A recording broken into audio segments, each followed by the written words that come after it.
Hello everyone, my name is Nox and welcome back to Pokemon Scarlet. I just want to mention, between recordings I ended up evolving Palmy into Palmo, so now he's a bit stronger. Alright, cool. Continuing on from last time, in which we got 2 badges and beat 2 Titans, allowing Koraidon to sprint and swim, we're going to be going all the way to Team Star's Segan squad. Here's a cool little tidbit, the star called Segan is actually part of the Cassiopeia constellation. You probably already know that, but I thought it was neat. The base wasn't too far from the open sky titan, so after just a little bit of running, we made it to their entrance. Apparently the way Team Star works is that you need to declare quote-unquote war. So the guards asked me if I was one who did declare war. I, of course, being the Pokemon warmonger I am, said yes. This made them angry, and they fought me. Luckily, I was now well within their levels, and Varoom took out their Murkrow pretty quick. Taking on the Starbase was pretty different from anything else I've ever seen in a Pokemon game. It was like a free-for-all. Murder every Pokemon in sight using the Let's Go feature. After beating 30 Pokemon within a time limit of 10 minutes, which only took me 2, the boss of Team Star's Segan squad showed up riding on what they call the Starmobile. The Starmobile is a giant, heavily modified car powered by what looks like 1 Reveroom and 2 Varoom. It has a giant speaker, a couple disco balls, the Team Star flag, and honestly the most over-designed thing I've seen in this game. The boss, Yakomo, looked pretty sick, which I guess is to be expected of someone who uses exclusively dark types. But the whole thing with the speakers, and Yakomo also being a DJ, this whole Team Star thing is starting to look like a rebellious dance club. Yakomo's Pawnier goes down pretty quick, so there's not much to say there.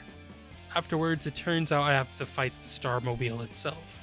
The Starmobile felt like one of the Titan battles in which it was one giant Pokemon with a huge health bar on top. I don't think I realized it at the time either, but Reveroom also didn't have its normal typing, as Arm Thrust hit it for super effective damage. Instead, Reveroom has the typing of the Starbase it's part of, which in this case is Dark. That also explains why Charcadet's Fire Spin hit it for neutral damage. Another cool thing I noticed was the damage being done to the vehicle itself as I lowered Reveroom's health. This is honestly a really cool visual thing that Nintendo did. Reveroom ended up taking out Palmo, Charcadet, and Mankey. Mankey actually did some considerable damage before going down. I then sent out Florigato, terrestrialized it, and Reveroom survived with the sliver of health. Luckily though, I had Quick Attack, and cleaned up that last sliver of health pretty quickly. After beating Yakumo, we get a flashback to a year and a half ago. This flashback ends up giving us more background on Team Star. In the flashback, they talk about Operation Star, not to be confused with Operation Starfall. They also talk about the team needing a new code of conduct. They end up electing Yakumo to do this, which he didn't want to. He was at one point the student council president, and in his time as president, he enforced some pretty extreme rules. Though the other 4 star leaders go on to talk about how much he's changed since then, and that a code written by him today would be one they'd all be willing to follow. Later I found out that his nickname is Momo, and I will exclusively stick to that from now on. His name is so hard to pronounce. All this means is that Momo was the one who wrote the code that says he now has to give up his star badge. It's 1 down and 4 to go. He also gave me Foul Play, which is really handy. Also, after beating Momo, Clive decides to come down and have a little chat. He asks Momo why Team Star doesn't stop and return to school, especially after being threatened with expulsion. Momo responds by saying that they're actually waiting for someone to come back, an old friend. He mentions how that friend is the top trainer in Team Star, and also the person who invited all the bosses to join Team Star. They call them the Big Boss. They apparently haven't seen or heard from the Big Boss in over a year, and goes on to say that Team Star and the Big Boss are his greatest treasure. Don't make me feel for Team Star, they're supposed to be the bad guys. Bad guys with depth and character, nobody wants that. I'm kidding. That's great though. I'm glad it's not just a group of kids that are like, I want to be a rebellious dance club. After leaving, Cassiopeia calls me and gives me a reward for my efforts. Some LP and new TM blueprints. She then goes on to send someone from the supply unit to bring me some materials to craft TMs. This turns out to be Penny, who casually mentions that she is good with machines and hacking. Where else have we seen hacking in this game so far? Oh wait. I don't know how subtle it's meant to be, but I'm assuming not very subtle as it is a game tailored towards kids as its primary audience. But yeah, at this point there was no doubt in my mind that Penny and Cassiopeia were one and the same. Alright, so it's time to get my next gym badge and increase my level cap. Having said that, I went straight for Levincia, home of the electric gym leader, only to get stopped by Nimona calling me. She decided that then and there was the perfect time for me to make sure I was up for the task of taking on Iono. Sometimes foreshadowing is relatively obvious. Pomo took out her Rockruff and Pommy at the beginning, and Florigato finished the battle by hitting her Quackable with a lot of leaves. After beating her, she says that she challenged me again literally right now, but that champions have to be understanding. Nimona, I think you have problems. Onto the gym challenge. Like the other gym leaders, Iono also has a job outside of being a gym leader. Iono is a streamer. For the gym challenge, we have to join her stream and rack in some views. For the stream, Iono ends up dragging some random guy from the street to essentially play hide and seek. This random guy just so happens to be Clavel. Iono is also super energetic and she shakes as if she's being electrocuted from time to time, which is extremely unsettling to me. Iono is now my Paralysis demon. After finding Clavel and a few surveillance cameras and battling some of Iono's tier 3 subs, she finally decides I'm worthy of battling her. Afterwards, I head to the battle court to get this thing started. I'm gonna cut this short and just say I was completely underleveled for this. Pomo took out her Wattrel, and then it took Florigato, Charcadet, and Varoom to finally take out her Belly. Her Luxio took out both Varoom and Mankey, and then Pomo took it out with a dig.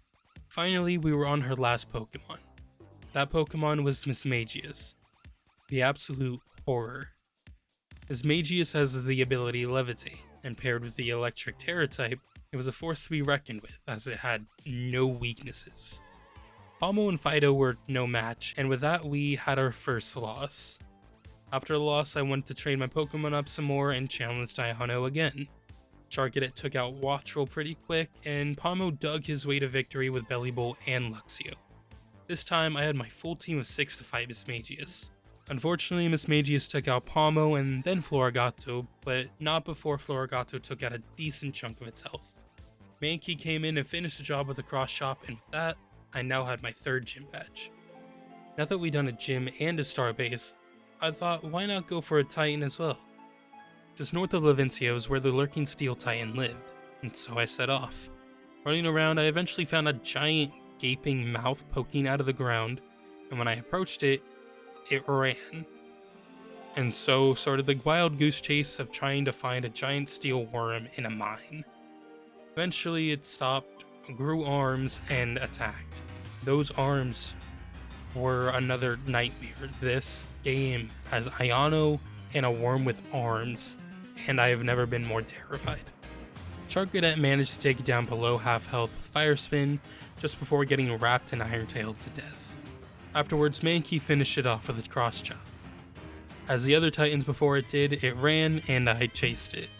Once it began to eat some Herba Mystica from its stash, Arven decides to join me to finish off this Titan.